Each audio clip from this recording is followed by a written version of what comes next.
시청자 여러분 안녕하십니까. 장용진입니다. 장용진의 하객진 지금부터 시작하겠습니다. 원래 이 시간은 저와 김용민 씨가 함께 진행하는 시간이었는데요. 오늘부터 일단 저 혼자서 진행하게 됐습니다. 약간 마음에 부담이 오기도 하고요. 걱정스럽기도 합니다만 앞으로 이 시간 잘 꾸며가 보도록 하겠습니다. 자, 오늘 첫 번째 소식을 좀 전해드리겠습니다. 오늘 아침에 아주 충격적인 기사가 떴었죠. 그래서 요즘 이렇게 마약이라든지 이런 약물에 대해서 너무 사람들이 좀 뭐라 그래야 될까요? 좀 경각심이 없어졌다라는 생각이 들긴 하는데 그래도 그렇지. 자, 우리나라 최고 기업의 오너라고 하는 총수라고 하는 이재용 삼성전자 부회장의 프로포폴을 투약했다라는 소식이 터졌습니다. 뉴스타파가 이 소식을 처음 전했는데요. 전하자마자 일파만파로 전해지면서 많은 언론들이 이 소식을 받았습니다. 자, 그러니까 얼마 지나지 않아서 삼성에서 공식적인 입장이 나왔어요. 투약은 맞는데 불법 투약은 전혀 없다. 앞으로 검찰 수사를 통해서 진상이 명확히 밝혀지기를 바란다. 그러면서 이 뉴스타파의 보도는 다툼이 있는 관련자들의 추측과 오해, 서로에 대한 의심 등을 근거로 한 일방적인 주장일 뿐이다. 자, 이게 무슨 말이냐면요. 오늘 뉴스타파에서 공개했던 이 내용은 이 간호조무사의 남자친구가, 그러니까 여자친구, 그러니까 간호조무사의 그 카카오톡 메시지를 그대로 가져와서 공개한 겁니다. 자, 그런데 내용상 보면 약간 좀 야릇한 느낌이 들어요. 저만 그런지는 모르겠습니다만 제가 볼 때 약간 좀 이상한 느낌이 좀 단순하게 간호조무사와 환자의 관계라고 보기엔 좀 어려운 그런 느낌이 확 왔습니다. 그것 때문에 제가 볼 때는 이 남자친구가 좀 어떻게 억하심정을 가지지 않았을까라는 생각도 드는데 삼성 측 해명을 가만히 살펴보면은 서로에 대한 의심을 근거로 한 일방적인 주장이다라는 것을 볼 때 아마 좀 그런 내용이 좀 포함되지 않았을까라는 생각이 듭니다. 어쨌거나 이 내용을 보면은 이재용 삼성전자 부회장이 여러 차례에 걸쳐서 프로포폴을 투약한 것만 분명히 보이고요. 삼성에서는 부인하고 있습니다만 의사가 없는 상태에서도 프로포폴을 투약했을 가능성이 충분히 제기됩니다. 자, 그런데 여러분 가만히 보세요. 이 덱은 좀 프로포폴과 좀 관련이 많은 것 같지 않나요? 예. 이부진 씨, 바로 이재용 회장의 여동생이죠. 이부진 씨도 바로 작년 3월 달, 딱 이맘때네요. 그러고 보니 딱 이맘때에 프로포폴 상습 투약 혐의로 아주 유명해진 바가 있었죠. 그로부터 딱 1년 만에 또 이 프로포폴 얘기가 터지니까 어디서는 이런 얘기도 합니다. 그 덱은 프로포폴이 가정 상비약이 모양이다 라는 얘기가 나온다고 합니다. 자, 어쨌거나 검찰에서 수사에 들어갔습니다. 그러면 정확한 내용을 알게 되겠죠. 그런데 요즘 검찰이 삼성을 잡으려고 눈이 좀 뻘개졌다는 얘기가 사실 나와요. 그래서 왜냐하면은 지금 삼성과 관련해서 잘 아시겠습니다만 재판이 지금 하나 진행 중이지 않습니까? 근데 파기환송심이 남아 있는데 이 파기환송심 재판장이 자꾸 이재용 부회장한테 유리한 판결을 내리려고 자꾸 유도를 하는 그런 모습이 보였지 않습니까? 그래서 준법감시위원회를 만들어라는 등, 그래서 준법감시위원회를 만드니까 얼마나 잘 운영되는지 한번 보겠다라는 등 이런 모습을 보였을 때 이런 모습을 잘 보여줬는데 이번 프로포폴 사태는 더 이상 이재용 부회장을 그 어떤 사람이라고 하더라도 선처해주기 어렵게 만드는 그런 상황이 된 걸로 보입니다. 검찰로서는 이 기회를 놓칠 수가 없겠죠. 이 기회를 놓치면은 아마 이재용 부회장이 감옥을 다시 가지 않고 집행유예 판결을 받을 가능성이 매우 높아지게 되니까 검찰로서는 이 기회를 꼭 잡아서 반드시 잡아넣겠다. 이렇게 각오를 밝히지 않았나라는 생각이 듭니다. 어떻게 될지는 모르겠습니다만 삼성과 이 프로포폴, 이게 쉽게 연결은 안 되는데요. 이 삼성과 프로포폴과의 관계 앞으로 더 많은 얘기가 나오지 않을까 조심스럽게 기대해 보겠습니다. 검찰에 제가 오래간만에 검찰을 좀 응원하는 말을 하게 됐는데요. 검찰에 확실하고 정확한 수사 기대해 보겠습니다. 요즘 추미애 법무부 장관이 많은 분들한테 회자되고 있습니다. 어디 가니까 추다르크라기도 하고요. 추대장 이런 말도 있더라고요. 자, 이 정도로 요즘 추미애 법무부 장관의 활약이 아주 맹활약입니다.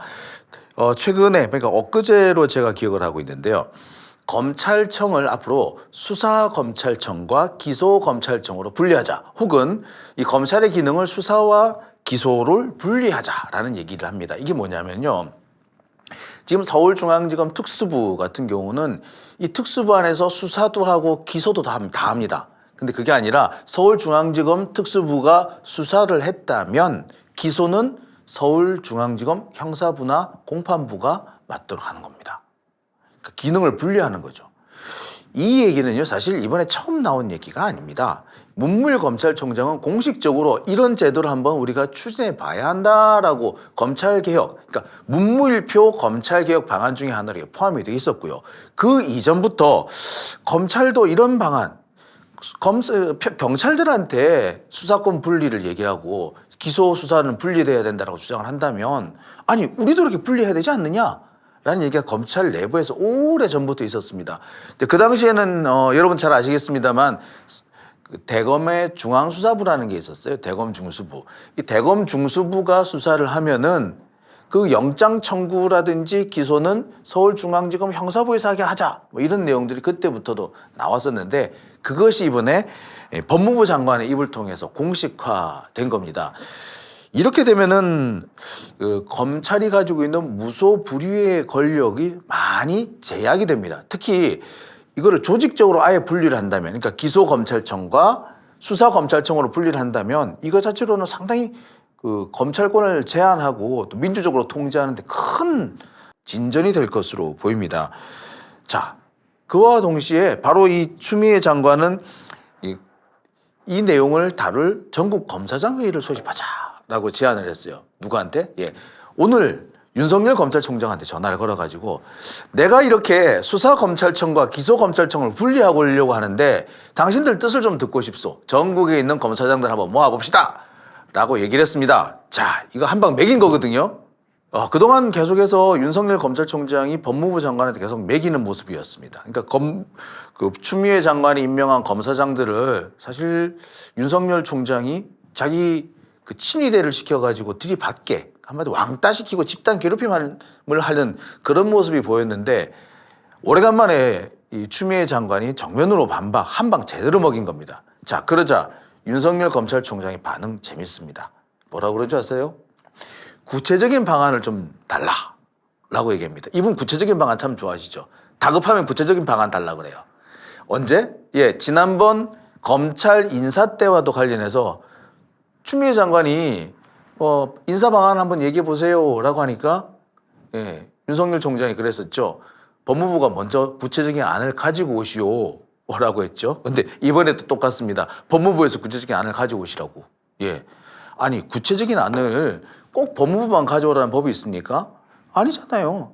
근데 항상 뭐 법무부가 뭐 안을 가지고 오면 검찰이 자기들이 검토를 하겠다 이런 식으로 나오는데, 검찰은요 법무부의 산하기관입니다. 외청이에요. 자기가 그렇게 법무부를 상대로 자기가 잘났다? 우리가 법무부한테 이렇게 가져오시오 저렇게 가져오시오라고 말할 수 있는 곳이 그게 검찰이 아니에요. 그 거꾸로 돼야 정상이에요. 실제로 말입니다. 박상기 법무부 장관이 있을 때, 문물검찰총장이 있을 때 어떻게 했느냐. 박상기 법무부 장관은 검찰을 아예 취급을 안 했어요. 상대를 안 하려고 그랬어요. 그러니까 문물총장이 어쨌느냐, 구체적인 방안을 직접 만들어가지고 쫓아 뛰어다닙니다. 장관님 이것 좀 봐주세요. 왜 안 보십니까? 그래서 나온 얘기가 검찰 패싱이란 말이 나온 거였거든요.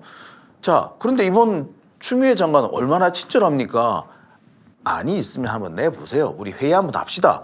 그런데 뭐 이렇게 티껍게 뻣뻣하게 굴어요. 그 검찰총장이 아무리 그 위세가 대단하다지만 구체적인 안을 한번 갖고 와보세요. 이게 뭐 하는 겁니까? 자, 어쨌거나 제가 볼 때는 이 윤석열 검찰총장의 지금 이런 태도는 무엇을 말하느냐, 그만큼 다급해졌다, 한 방 먹었다, 이런 당혹스러움의 표현이 아닐까라는 생각도 듭니다. 일선 검찰들의 반응은 약간 좀 엇갈리는 것 같아요. 그래서 형사부라든지 공판부 검사들은 괜찮네, 그런 반응이 나옵니다. 왜? 앞으로 수사검찰청과 기소검찰청이 분리되게 되면은 기소를 맡게 되는 검사들이 사실 수사검사보다 한 단계 우월한 지위에 가게 되죠. 수사권을 통제를 하는 거니까. 그렇지 않습니까? 자, 그렇게 되니까 형사부나 공판부 검사들은 괜찮은데 라고 하는 반면에 특수부 검사들은 아니 자기들이 지금까지 검찰을 대표하고 자신들이 검찰의 그 힘의 원천이다 라고 생각했는데 이제 앞으로 그게 안 되는 거예요. 그러니까 반대를 하는 모습이 나옵니다. 일선 검사들의 모습도 이렇게 갈리고 있고요. 전직 검사들의 모습도 그렇게 갈립니다. 그래서 약간 특수통을 좀 오래 했다 이런 분들은 그래도 검찰이 특수부가 최고지 특수부가 다 할 수 있도록 해야 돼 라고 하시는 분들이 있는 반면에 그래도 일반 공판부라든지 형사부를 오래 하신 분들은 그래도 검찰의 핵심은 진짜 중요한 건 그러니까 검찰의 보병이라고 얘기합니다. 검찰의 보병은 형사부 아니냐? 이제 그 형사부가 제자리를 찾는 건데 나는 찬성한다 이런 분들도 계십니다. 자, 이렇게 지금 검찰 내에서 약간 이렇게 의견이 좀 엇나가고 서로 좀 엇갈리고 있는 통에 조만간 이 법무부에서는 관련 법을 개정한다든지 또는 관련 시행령을 개정한다든지 하는 방식으로 바로 이 기소청과 수사청을 분리하는 방안을 추진할 것으로 보입니다. 특히 7월에 공수처가 나오지 않습니까? 공수처가 출범하게 되면 거기에 맞춰서 이 검찰청을 분리하는 방안. 조직적으로 분리할 수도 있고요. 기능적으로도 분리할 수가 있겠습니다만 현재로서는 실행 가능성이 아주 커집니다. 만약 이대로만 실행이 된다고 한다면 검찰개혁, 특히 검찰권을 민주적으로 통제하고 제한하는 데 큰 도움이 되지 않을까라는 생각 해보게 됩니다.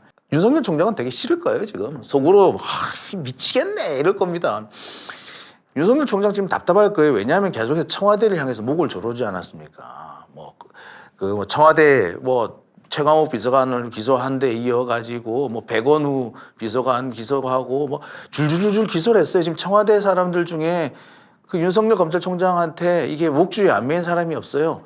그래서 이제 자기가 정권을 상대로 한 싸움에서 우월한 지위, 그 우월적 지위에 올랐다 혹은 유리한 고지를 점령했다라고 하고 있었는데 아니야. 이 추미애 장관이 또 결정적인 순간에 한 방을 팍 매기는 겁니다.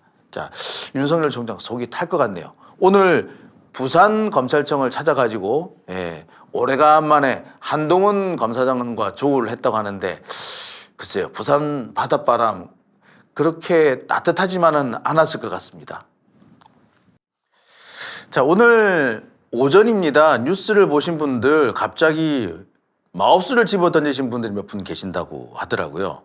연이어서 무죄가 나왔는데 무죄를 받은 사람들이 다 우리 국민들의 마음을 무척 기분 나쁘게, 무척 아프게 했던 사람들이었습니다. 자, 첫 번째가 누구?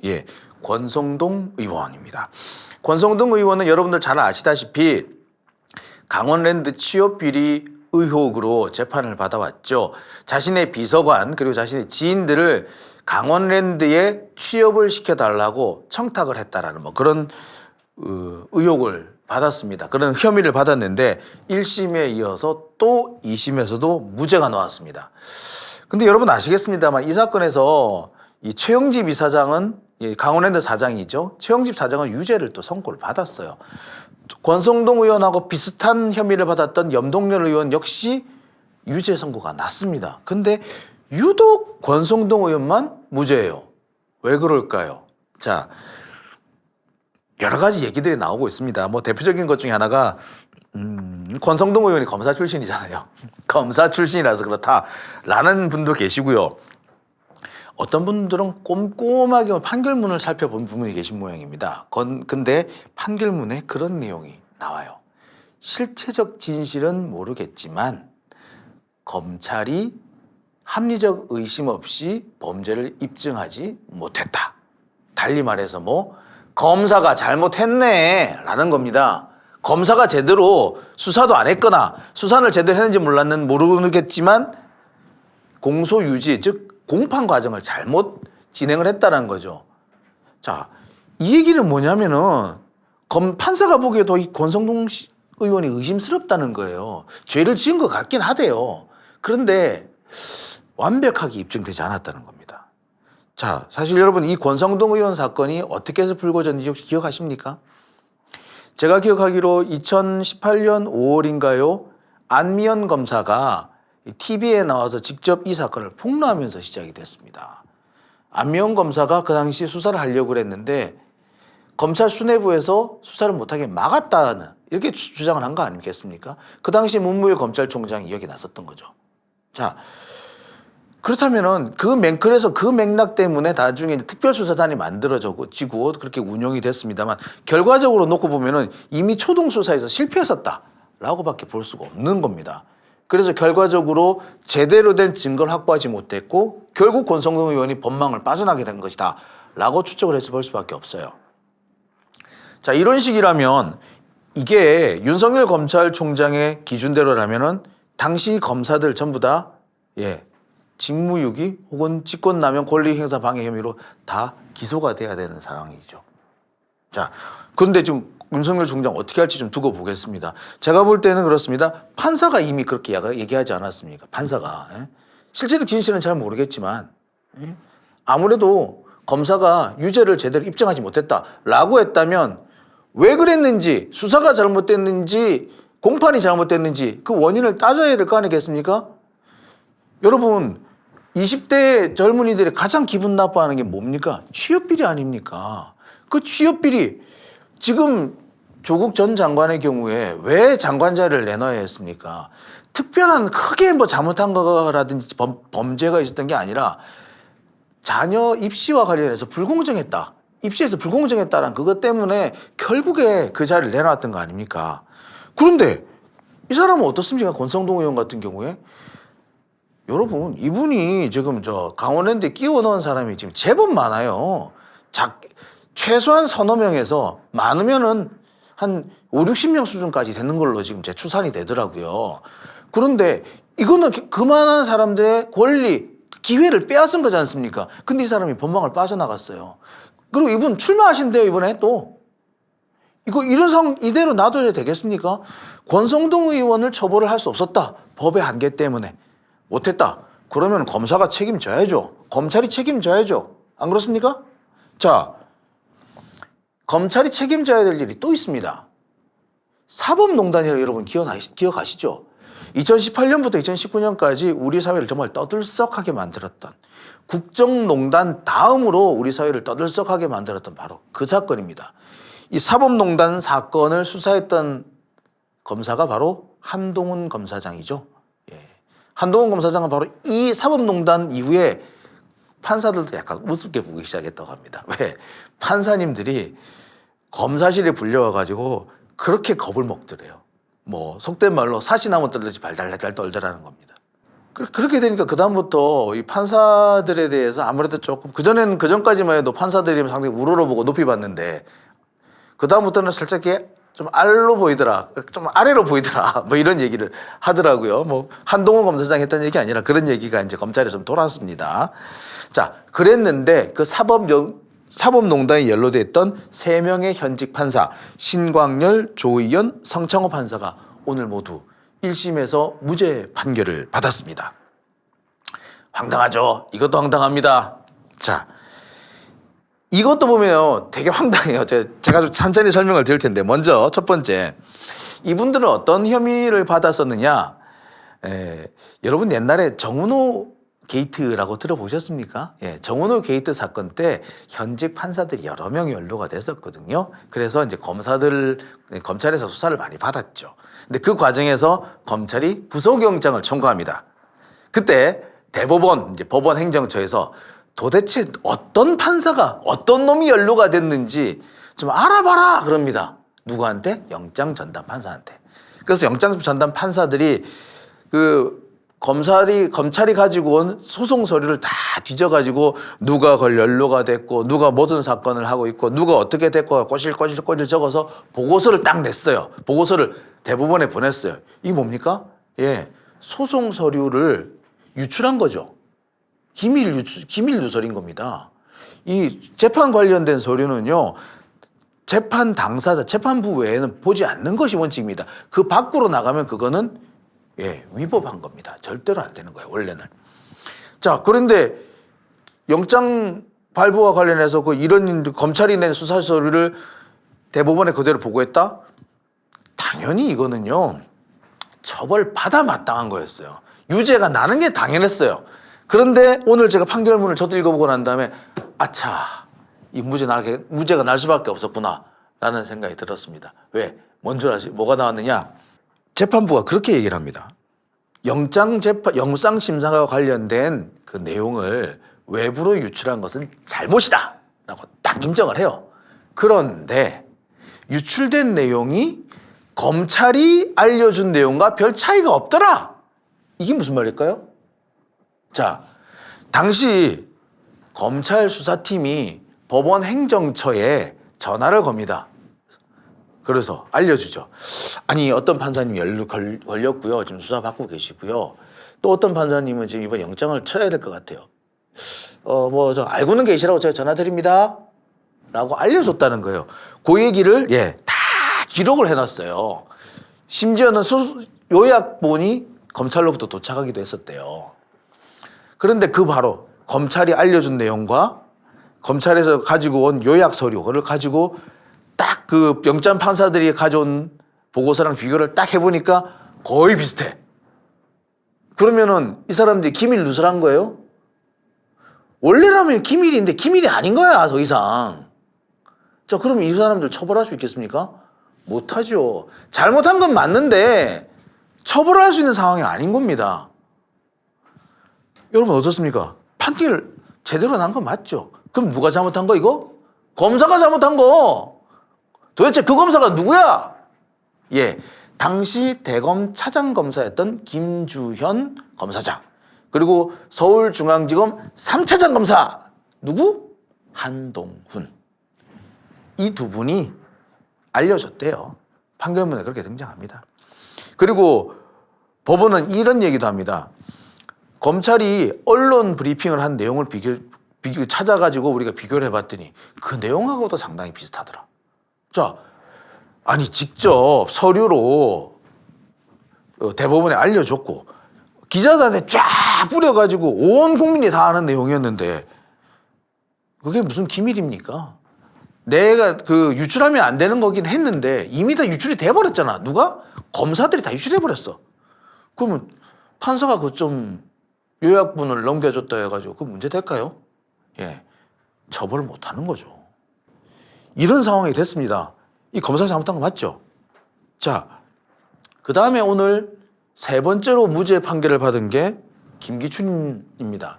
김기춘은 화이트리스트 사건하고 이 화이트리스트 사건으로 오늘 재판을 받았는데요. 이 화이트리스트 사건 중에는 크게 두 가지 혐의가 있었습니다. 한 가지는 이 우파 단체들, 극우 단체들을 좀 지원해줘라 라고 공무원들한테 지시한 게 있었고요. 또 한 가지는 전국경제연합회에 가가지고 이 단체들, 보수단체들한테 돈 좀 주세요, 지원 좀 해주시오 라고 요구한 거, 이 두 가지가 있습니다. 하나는 직권남용, 하나는 강요. 그런데 직권남용에서는 유죄가 나왔고요. 강요죄가 무죄가 나왔습니다. 왜? 이 강요죄가 되려면요, 위협을 느껴야 돼요. 피해자가 위협을 느껴야 되는데 위협 느낄 만한 게 없었다 라고 해서 무죄가 났습니다. 아이 참, 나는 이 검사님이 이것도 검사가 잘못한 거야. 왜? 김기춘이라는 그 사람 존재 자체가 위협이잖아요. 어떤 사람입니까 그 사람이? 이 양반은요 정말 대단한 사람인 것이, 이 사람이 유신헌법을 만들었던 사람이라고 하잖아요. 그리고 이 사람이 경찰청장, 그러니까 옛날 같은 영탈의 치안본부장을 했어요. 치안본부장하고 그다음에 뭐 했다? 검찰총장을 해요. 그다음에 법무부 장관도 하죠. 할 거 다 해먹어요. 그다음에 국회 법사위원장도 하죠. 이런 사람이 대통령 비서실장이라고 와서 딱 앉아가지고 돈 좀 내세요 라고 했으면 그 말 자체로 위협 아닙니까? 요즘 뭐 초원복국집 사건 얘기가 갑자기 좀 떠들썩하던데 그 초원복국집 사건의 주모자가 바로 이 양반이죠. 이번에 선거에서 우리가 이기지 못하면 어쩌라? 영도 딸이 다 빠져 죽자! 지 혼자 빠져 죽으라 그래. 아이고 정말. 자, 어쨌거나 영도 딸이 빠져 죽지 않고 지금까지 살아남은 이분이 이번에도 살아남았습니다. 어떻게 살아남았다? 제가 볼 때는 이거 역시도 검사가 잘못했다. 왜? 나 같으면 그랬겠어. 이분 자체가 이미 존재 자체로 위협이에요 라고 충분히 나는 얘기할 수 있을 거라고 생각해요. 자, 그걸 법정에서 얘기를 했느냐? 제가 볼 때는 안 한 걸로 확인됐습니다. 자, 오늘 나온 세 건의 무죄. 결국 뭐? 무죄. 전부 다 검사가 잘못했네! 라는 겁니다. 아니, 이렇게 검사들이 엉터리를 하면서 정경심 교수랑 조국 장관에 대해서 왜 그렇게 이렇게 열심히 파는지 모르겠어요. 어마어마해요. 뭐, 별의 별걸 다 재판에 다 끄집어내는 것 같더라고요. 어제 보니까. 예. 심지어 일기장하고 꿈 해몽까지 그 증거물로 제출하는데 참, 이 얘기 조금 이따 다시 한번 해보겠습니다. 자, 여러분. 제가 정경심 교수 사건, 정경심 교수의 재판에 대해서 최근 계속해서 저희가 보도를 해드리고 있습니다. 그 중에서 최근에 지금 정경심 교수와 관련된 재판에서 여러 가지 얘기가 나오고 있는데 이 최근에 가장 재미있었던 것은 검찰이 왜 정경심 교수 사건에서 계속해서 이렇게 문자 메시지를 공개하지 않았습니까? 대표적인 게 꾸기 문자하고 또 한 가지가 강남 건물주 문자 이 두 가지를 공개를 했죠. 선공에 나섰습니다. 선공에 나서니까 여기에 대해서 지금 정경심 교수 측도 반격을 했었어요. 그래서 검찰이 꺼내왔다 가지고 했던 그 문자 메시지 사실 원본을 쭉 다 살펴보면 하나도 이상할 게 없다. 이 검찰이 이 법정에 제출한 문자 메시지 중에 이런 부분이 나옵니다. 나와 내 동생밖에 모르는데 어떻게 이 개인정보가 유출이 됩니까? 라는 대목이 나오죠. 사람들 깜짝 놀랐어요. 아니, 정경심 교수하고 정경심 교수 동생만 이 내용을 다 아는 내용이 있다, 아는 내용이 있단 말이야? 근데 그게 유출이 됐었어? 그런 내용이 있다고 하면 이 사람이 실소유자 맞는 거 아니야? 자, 그랬는데 이 문자의 원래 내용은 뭐였느냐? 정경심 교수가 코링크 직원들한테 막 강의를 합니다. 어떻게 해서 나한테 알려주지도 않은 것들을 자료로 공개를 하시면 어떡해요? 뭐 블라인드 펀드라고 저한테 뭐라고 알려주신 거 있어요? 없잖아요. 근데 어떻게 어디 투자했다는 얘기가 다른 데 먼저 나갑니까?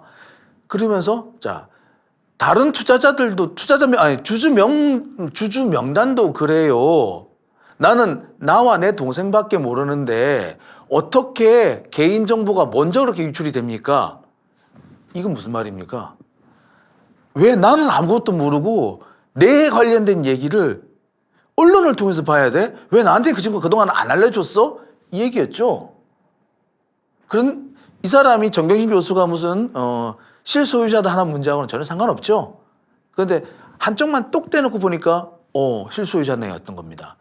바로 지금 정경심 교수가 바로 이런 부분, 검찰이 똑 떼서 앞뒤를 똑 잘라서 가져가서 인용했던 그 내용들 사실은 이겁니다라고 해서 짝짝짝짝 다 공개를 하고 있어요. 자, 그러니까 검찰이 곧바로 반격을 합니다. 그게 뭐다? 어제는 정경심 교수의 일기장, 그 일기장에 적혀져 있는 꿈 얘기가 법정에 나갑니다. 정경심 교수가 어느 해 1월 18일인가 꿈을 꾸셨던 모양이에요. 꿈에서 물고기 2마리가 있었는데 죽은 줄 알았대요. 죽은 줄 알았던 물고기 2마리를 어항에 넣었더니 유유히 헤엄치는 꿈을 꿨다. 하나는 그러니까 물고기가 2마리가 살아났으니까 행운이 2개 있다는 의미잖아요. 그래서 하나는 아들의 로스쿨, 하나는 나의 투자 성공. 이렇게 해석을 합니다. 여러분 이게 뭐 이상합니까? 이게 무슨 범죄랑 관련이 있는 거 같나요? 저는 이 얘기 듣고 그게 왜 법정에 나왔어? 라고 했습니다. 난 역사상 제가 지금 10몇 년 동안 10년 넘게 법조를 출입했습니다만 피고인의 꿈 얘기가 법정에서 증거물로 나왔다는 얘기 생전 처음 들어봤습니다. 제가 하도 이상해가지고 변호사님들한테 몇 번 전화 걸어봤거든요. 피고인의 꿈 얘기가 증거물로 제출된 적이 있나요? 그러니까 뭔 꿈? 꿈? 니 뭐 자다가 봉창 두드리나? 이런 얘기가 많이 나왔어요. 무슨 헛소리 하지 말라. 자, 그런데 헛소리가 아니라 실제로 오늘 대한민국에서 벌어졌던 얘기입니다.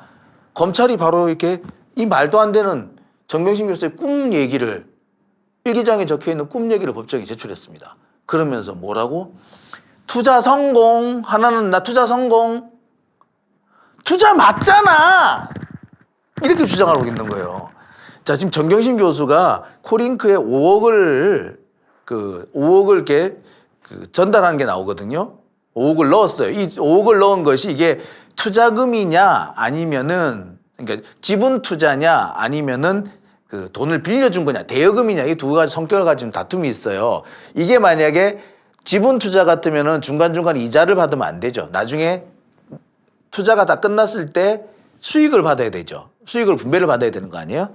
그런데 이것이 이자가 대여금일 경우에는 매달 이자를 받을 거 아니에요? 그죠? 근데 지금 검찰은 뭐냐면은 정경심 교수가 매달 받은 400만 원이 이자가 아니라 돈을 빼낸 거다. 횡령한 거다라고 주장을 하고 있었거든요. 근데 이 투자금이 아니라 대여금이 맞다라고 해버리면 사실 검찰은 지금까지 기소한 게 다 무너져요. 딴 거 다 나머지는 뭐 할 필요가 없어요. 왜? 본래 혐의가 깨졌기 때문에 증거인멸도 다 안 돼. 다 없어져 버려요. 뭐 차명거래 다 없어져 버려요. 그러니까 검찰은 죽으라고 이것이 5억은 투자금이고 그 매달 이 코링크로부터 받았던 400만 원은 이 또 회사 돈을 횡령한 거다 이렇게 계속 주장을 하고 있었거든요.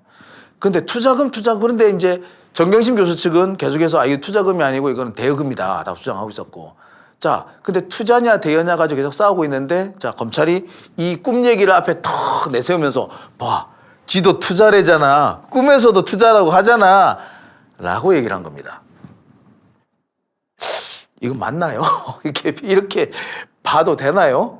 예, 참 검사님들 대단한 분들 같습니다. 이 정도로 억지를 쓸 수 있다면요, 야, 뭘 진짜 사슴을 말이라고 충분히 만들어낼 수 있을 것 같습니다. 지록이마가 고사성어가 아니라 대한민국 검사님들이라면 충분히 하실 수 있는 일이 아닌가 싶어지네요. 자, 바로 이런 얘기를 보면서 여러분 어떤 생각이 드세요? 이게 과연 이런 것까지 공개를 해야 됩니까? 그런데 검찰은 여기서 멈추지 않고 있어요.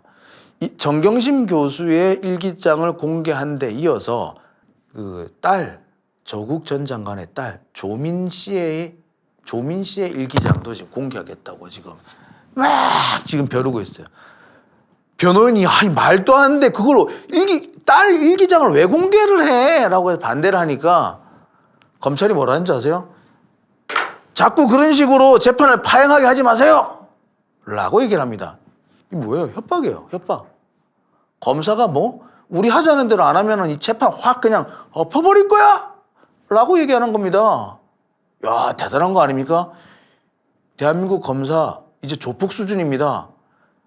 윤석열 검찰총장이 그런 얘기를 했었죠. 뭐 검사가 수사권을 가지고 자기 개인적인 보복을 한다면 그게 깡패지 검사입니까? 깡패 맞잖아. 지금 이게 깡패가 달리 깡패입니까? 권력을 가지고 힘을 가지고 다른 사람을 위협하고 법에서 정해진 절차를 내 맘대로 바꾸겠다라고 하면 그게 깡패예요. 검사님들 깡패 하실 거예요, 계속 이렇게? 이제 좀 그만하셔야 되지 않겠습니까? 제가 참 앞으로 또 이런 얘기는 좀 안 했으면 하는 생각이 있습니다. 예, 여러분 오늘 제가 준비한 내용은 여기까지였습니다. 장용진이 혼자 진행한 하객진 어떠셨습니까? 예, 마음에 드셨습니까? 모자라는 점이 좀 많았을 거라 생각되는데요. 좀 예쁘게 봐주시기 바랍니다. 앞으로 조금씩 채워나가겠습니다. 그리고 정 안 되면은요, 제가 김용민 씨 다시 불러올게요. 자, 마지막으로 제가 오늘 드리고 싶은 말씀이 있습니다. 요즘 경향신문의 임미리 교수의 칼럼이 지금 세간을 시끄럽게 하고 있죠. 그러면서 뭐 이 임미리 교수의 칼럼 내용은 그렇습니다. 민주당이 너무 부끄럽다, 민주당 절대 찍지 말자, 이런 내용을 칼럼으로 써서 경향신문에 또 게재를 했다 이거예요. 민주당에서 너무 화가 나가지고 이거를 선거법 위반으로 고발을 했습니다. 그러니까 이게 또 다시 문제가 됐죠. 예, 좋습니다. 제가 임미리 교수의 칼럼에 대해서는 따로 말씀드리지 않겠습니다. 그런데 제가 여쭤보고 싶은 게 있어요. 여러분, 언론기관이 이렇게 누구누구를 찍지 맙시다라고 선거운동을 해도 되는 거였습니까? 기자가 그래도 되는 거였습니까? 그런 칼럼 써도 되는 거였어요? 저는 사실 몰랐어요. 안 되는 줄 알았거든요. 그게 만약에 된다고 한다면 저 지금부터 할랍니다. 저 이번 선거에서 지지하고 싶은 후보들 많이 있어요. 그리고 저는 이번 선거에서 꼭 떨어뜨리고 싶은, 꼭 망하게 하고 싶은 정당이 있습니다.